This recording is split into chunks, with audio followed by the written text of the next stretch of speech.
gospel lesson this morning comes from the 14th chapter of Matthew. And I will be reading through verse 33, so that is not in your bulletins. You can look in the Pew Bible if you want to follow along. This is the account of Jesus walking on the water. Let us listen for God's word. Immediately he made the disciples get into the boat and go on ahead to the other side, while he dismissed the crowds. And after he had dismissed the crowds, he went up the mountain by himself to pray. When evening came, he was there alone. But by this time the boat, battered by the waves, was far from the land, for the wind was against them. And early in the morning he came walking toward them on the sea. But when the disciples saw him walking on the sea, they were terrified, saying, "It is a ghost!" And they cried out in fear. But immediately Jesus spoke to them and said, "Take heart, it is I. Do not be afraid." Peter answered him, "Lord, if it is you, command me to come to you on the water." He said, "Come." So Peter got out of the boat, started walking on the water, and came toward Jesus. But when he noticed the strong wind, he became frightened and began to sink. He cried out, "Lord, save me!" Jesus immediately reached out his hand and caught him, saying to him, "You of little faith, why did you doubt?" When they got into the boat, and the wind ceased, and those in the boat worshipped him, saying, "Truly you are the Son of God." The Gospel of the Lord.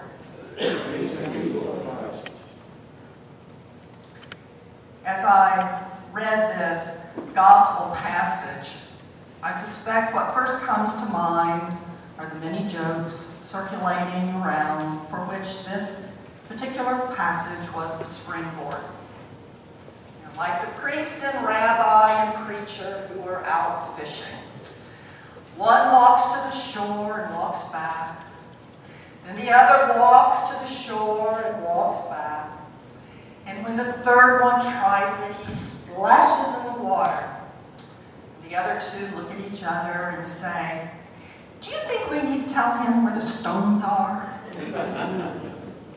Or there was the Buddhist disciple who thought he could demonstrate his newly won enlightenment by emerging from a cave in which he had spent the last 25 years in meditation, and he would go out and he would walk on water. So he emerges from the cave and he goes into the water, and two other monks see him walking across the water, and one monk says to the other, "Who is that?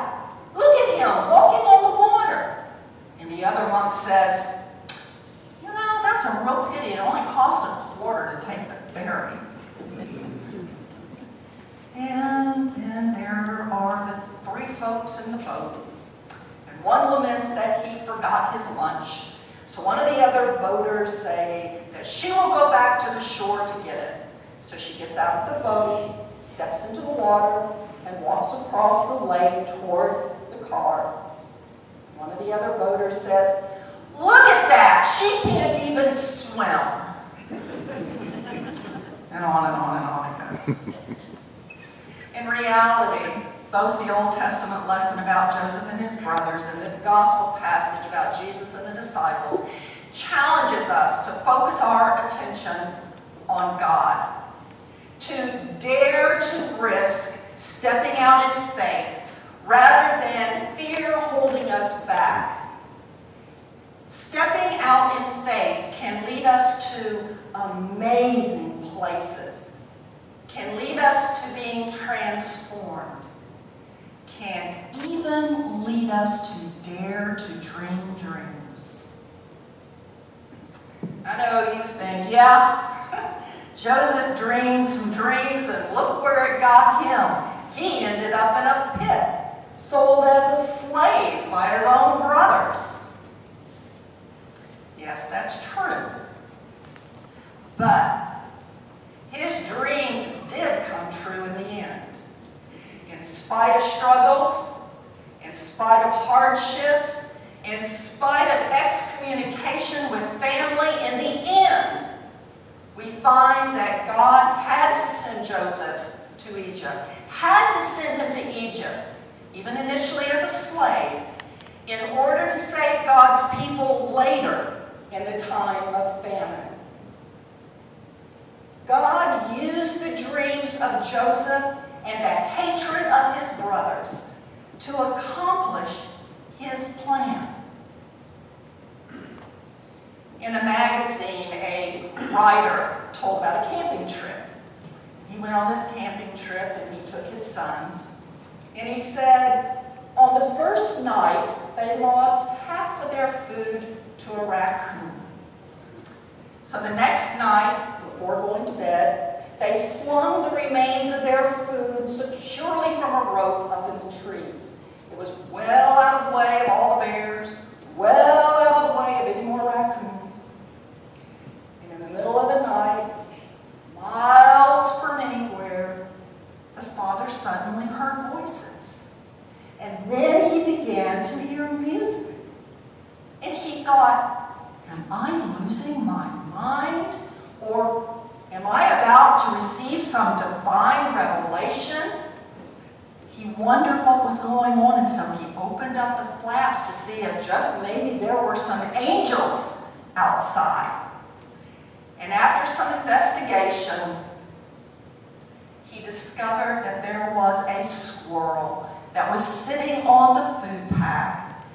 And the squirrel was high up in the tree, enjoying all of the food. And somehow, in the midst of all of the food in the squirrel pack, the squirrel had managed to turn on a transistor radio. Now, the father wondered why he was so relieved that it was only a squirrel, and it was only a radio. Did he fear a dramatic word from God? Did he fear that maybe, just maybe, God might be speaking to him? And how about us? Do we fear a dramatic word? Most of us don't really want to be thought about as dreamers or visionaries. We tend to think of folks like that as not being very practical sorts of people. At least not the sorts of people that really we want to be around.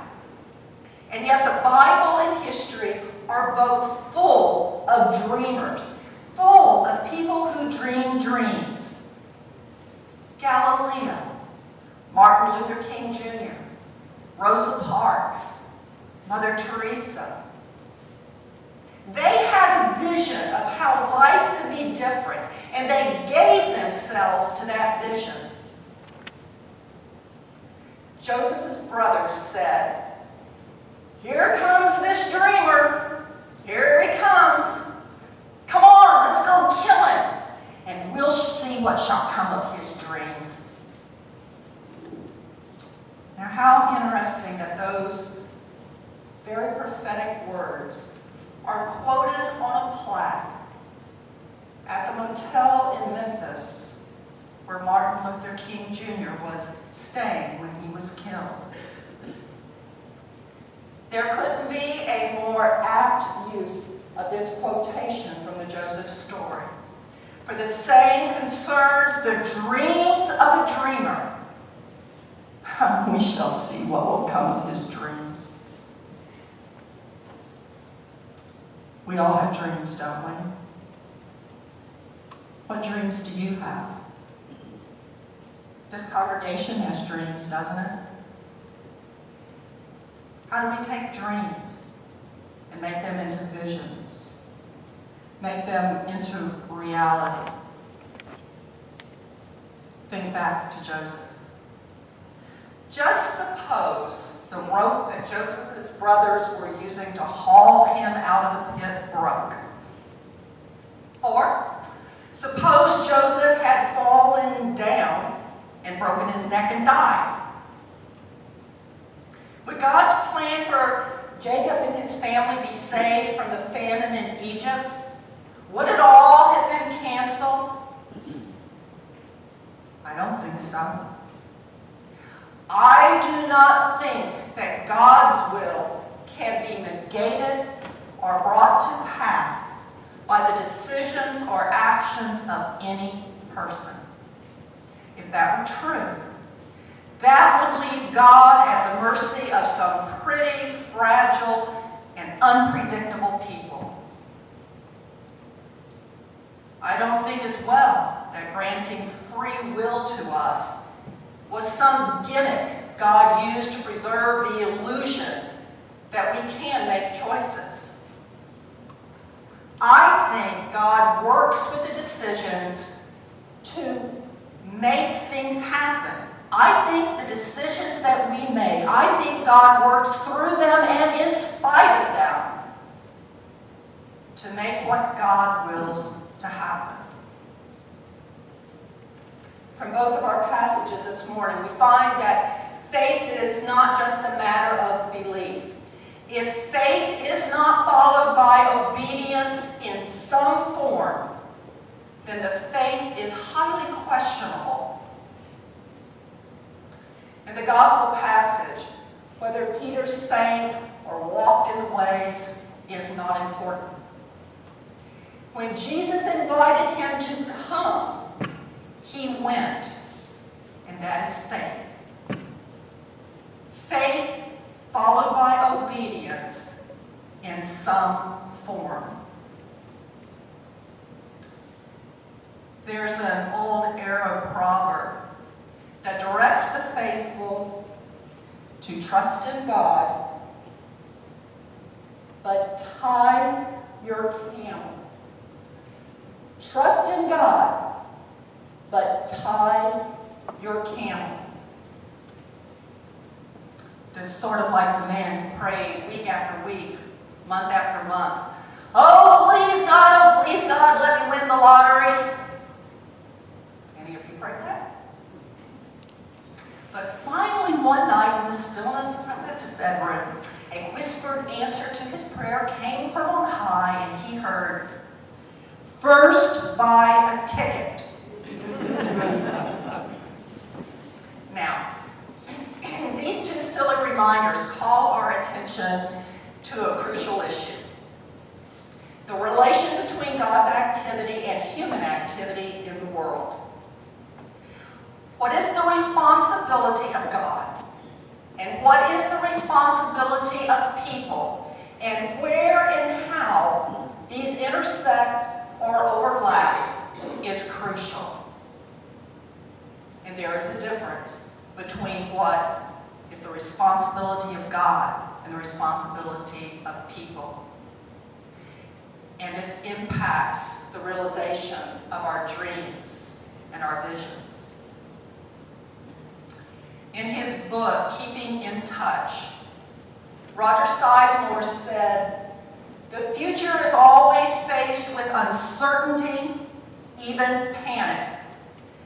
The unknown is always seen as more terrifying than the known because we are not certain our coping behaviors are strong enough to meet the new challenges. Besides, we get accustomed to dealing with the familiar.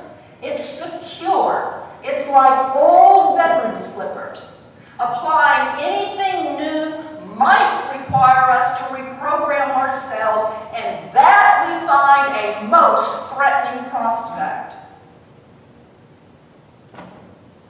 The question haunts us, given the rapid change of today, with future discoveries that boggle up the imagination. How does one face tomorrow without fear? How does one develop an inner hold to meet the invading forces of what is yet to be born? Do you remember John Irving's story, The World According to Garp? You remember that? Well, an event that happened in that story reminds me of this fear factor that is present in our lives. You see, the Garp family lived near the ocean.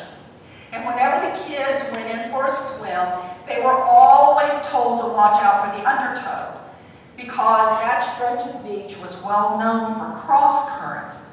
They would say, "Watch out for the undertow." Well, the youngest child one day was walking around the rocks, walking on the water's edge as if looking for something that was hidden. And his parents said, "What are you looking for?" And the child said, "I'm looking for the undertowed." The little boy thought his parents' warning all of this time was for some slimy aquatic beast underneath the waves and foam, just waiting to snatch him. The dreaded undertowed. Dreaded undertowed.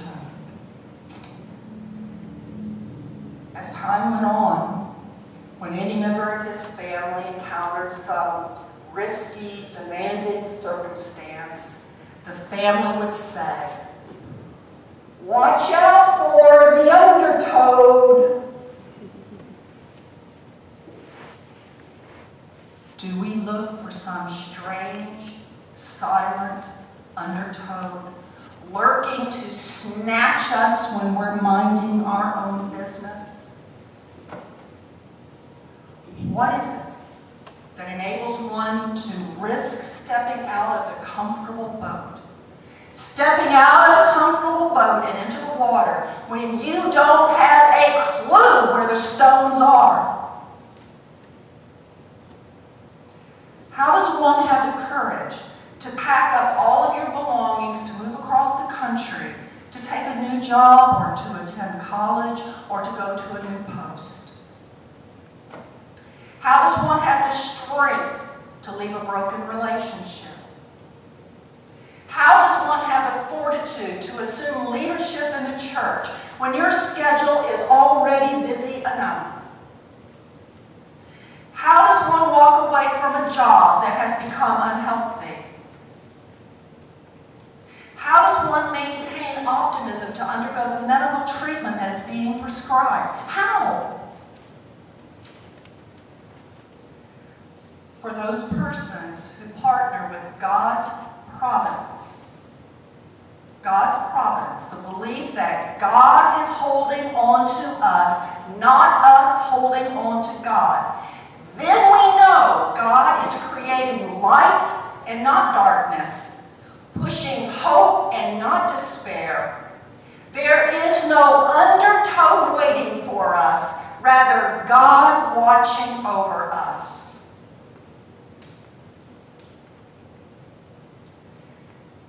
There was a burglar who broke into a house, and he had his little flashlight. He was looking around, and he found an expensive stereo. And suddenly he hears this voice behind him that says, "Jesus is watching you." And he spins around and he shines this light over there, and what he sees is a parrot in a cage. And he's sitting there with his light on his parrot. And he goes, "Was that you? Did you talk to me?" And the parrot says, "Yes, my name is Moses. How do you do?" And amused at the talking bird, the burglar laughed and he said, "Now what kind of people name a parrot Moses?" And the bird squawks and he says, "The same kind of people who named that Rottweiler Jesus."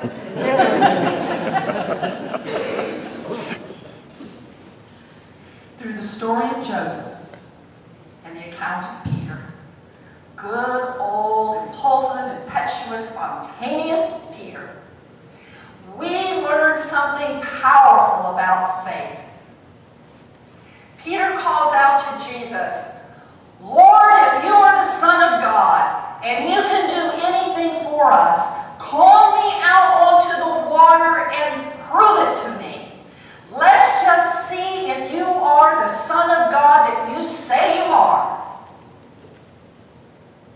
But maybe Peter is also saying, "Lord, if you think I'm the premier disciple, if you think I'm my church, as you called me earlier, then show it to everybody else by keeping me safe on the waves. Prove that I am special, that I am better than the rest, and that the rules of life do not apply to me because I'm a good old Christian. Good old Peter. Invariably there to blurt out the wrong thing at the wrong time. And yet we love Peter for it, because he often speaks for us and says to Jesus just what we sometimes say. I think Jesus would have been justified in saying to him, Peter, sit down and shut up. You're embarrassing yourself. You're no one special, just another beloved disciple. Forget the heroics and get back in the boat. But Jesus doesn't do that, does he? He calls to him.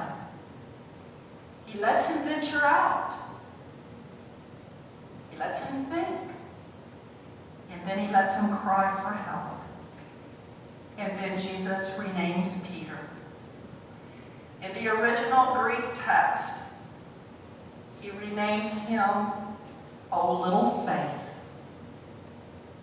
O little faith. That's what Jesus calls him. Perhaps it wasn't that Peter began doubting when he began to sing. Rather, his doubt was in demand of Jesus in the first place. Oh, little faith, why didn't you have enough faith to stay seated in the boat with the others and let me come to you in my own good time? Haven't you learned that in the storm is when I most love to come to you? Just wait in the boat and have some faith that I will come to you in good time. And this is our hope. In good days and bad, in the midst of our dreams and our visions, Jesus is in the boat with us. In a small circus, there was a guy who walked on a high wire. We know in the circus you always have to have the guy on the high wire.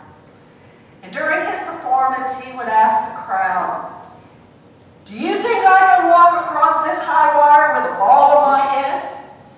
And they'd go, yes, yes, yes. And then he'd say, do you think that I can push a wheelbarrow across this high wire? Oh, yes, yes, yes. And then he would say, okay, and who's going to get into the wheelbarrow? I'm sure riding in the wheelbarrow on a high wire is much more frightening than the summer wheelbarrow rides that we would take around the yard.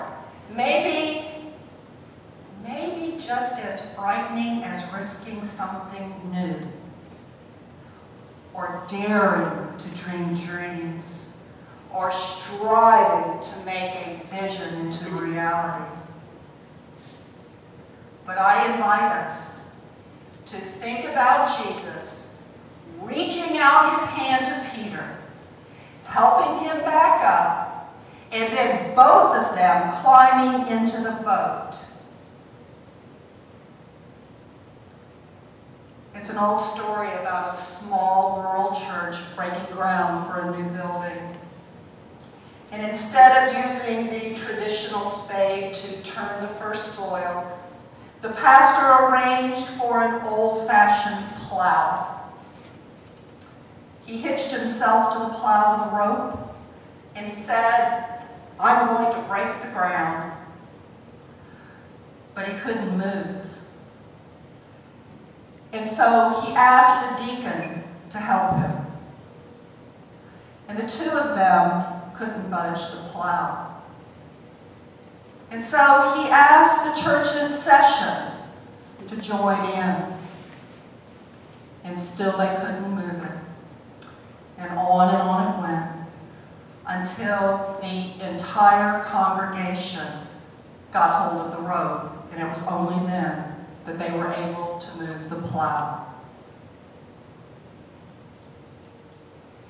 Everybody has to be in the boat or in the wheelbarrow together, along with God, in order to get the job done, to make those dreams into reality, regardless of how scary or uncertain it seems.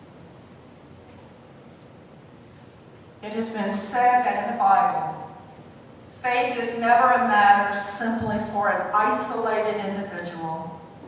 It involves a community of persons that stretches back into the past, embraces people in the present, and anticipates fellowship in the future. Faith involves a cloud of witnesses, witnesses attesting to God's continuing faithfulness.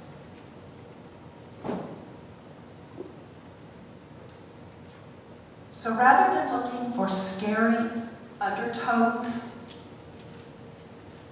let's look to the cloud of witnesses that surround our life and the life of this church.